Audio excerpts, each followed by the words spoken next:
Shalom, selamat pagi saudara. Pada pagi hari ini kembali kita bertemu dalam renungan Happy Sport Family, dan kali ini sesuai dengan apa yang Bapak Gembala sampaikan, berbicara mengenai kasih storge. Saya mau bagi satu hal di mana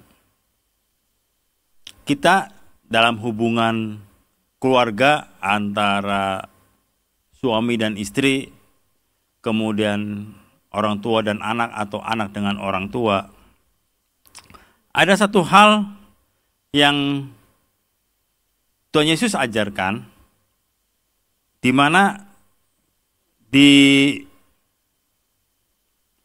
dalam Matius 5 ayat yang ke-44, Tuhan Yesus katakan begini, "Aku berkata kepadamu, kasihilah musuhmu dan berdoalah bagi mereka yang menganiaya kamu." Ya, pada saat itu Tuhan Yesus mengatakan bahwa kasihilah musuhmu.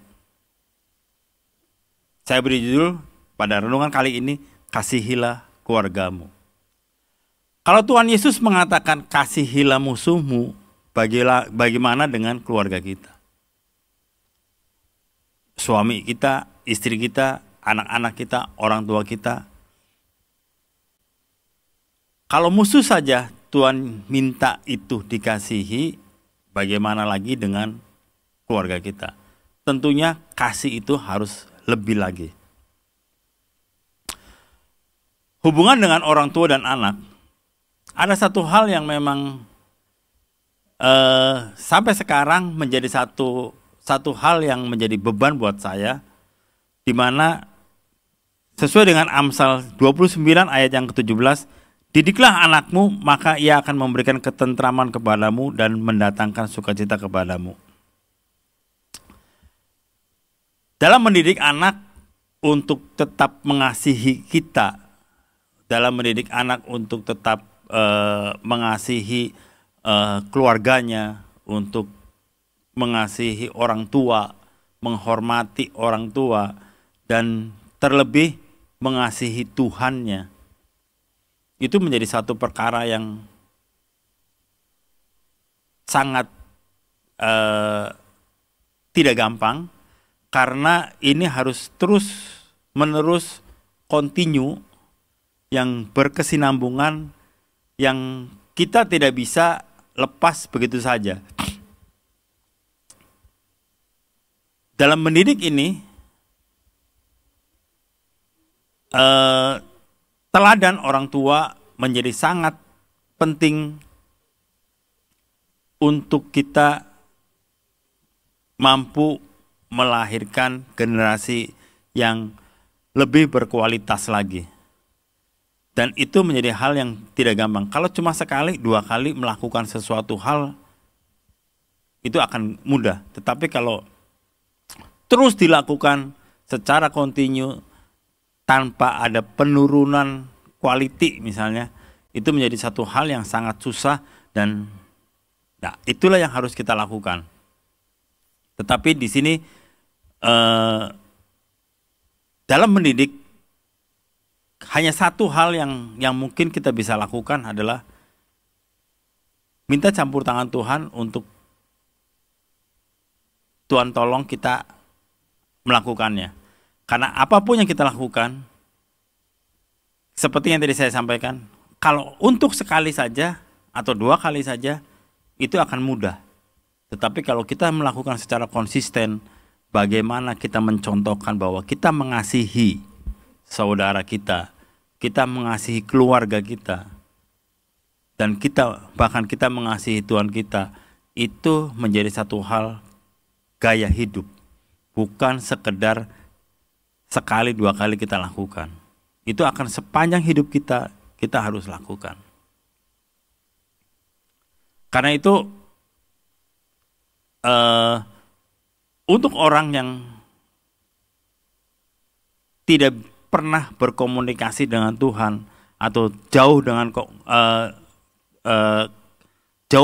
komunikasi dengan Tuhan, itu akan menjadi hal yang susah. Kenapa? Karena kita tidak mungkin bisa melakukan, dapat mengasihi di luar diri kita dengan baik.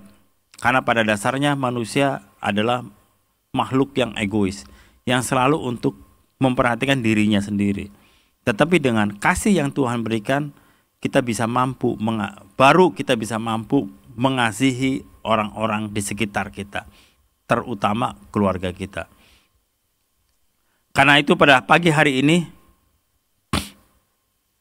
dengan satu ayat yang ini, saya akan bacakan satu ayat lagi bahwa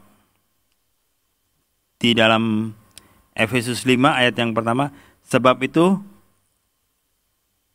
jadilah penurut-penurut Allah seperti anak-anak yang kekasih, dan hiduplah di dalam kasih sebagaimana Kristus Yesus juga telah mengasihi kamu dan telah menyerahkan dirinya untuk kita sebagai persembahan dan korban yang harum bagi Allah.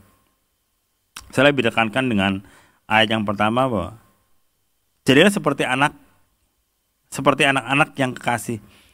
Jadilah penurut-penurut Allah.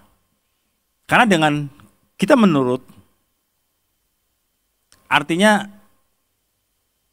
bahwa kita menghilangkan segala ego kita untuk menjadikan diri kita menjadi egosentris. Tetapi kita kebalikannya. Kita harus melepaskan ego kita itu sehingga kita mampu mengasihi orang-orang di sekitar kita, mengasihi keluarga kita, mengasihi pasangan kita, anak kita, orang tua kita. Itu menjadi tugas yang tidak gampang, karena itu harus berjalan, harus dibuktikan sepanjang hidup kita. Dan itu akan selesai tugas itu pada saat Tuhan panggil kita atau Tuhan datang yang kedua kali.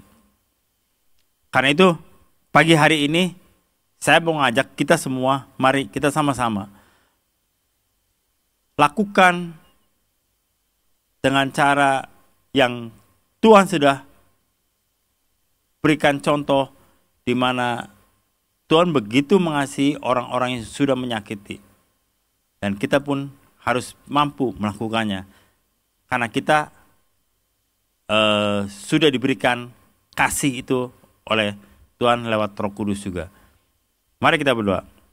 Tuhan Yesus, kami bersyukur pagi hari ini Engkau kembali ajarkan kepada kami untuk kami mengasihi Tuhan.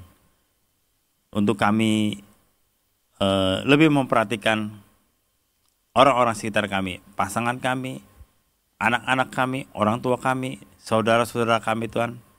Biar Tuhan kasih yang sudah Engkau berikan lewat pengorbananmu di kayu salib ini boleh menjadi kekuatan buat kami untuk memberikan kasih itu. Terima kasih Tuhan Yesus. Dalam nama Tuhan Yesus kami mengucap syukur. Haleluya. Amin. Selamat pagi, Tuhan Yesus memberkati.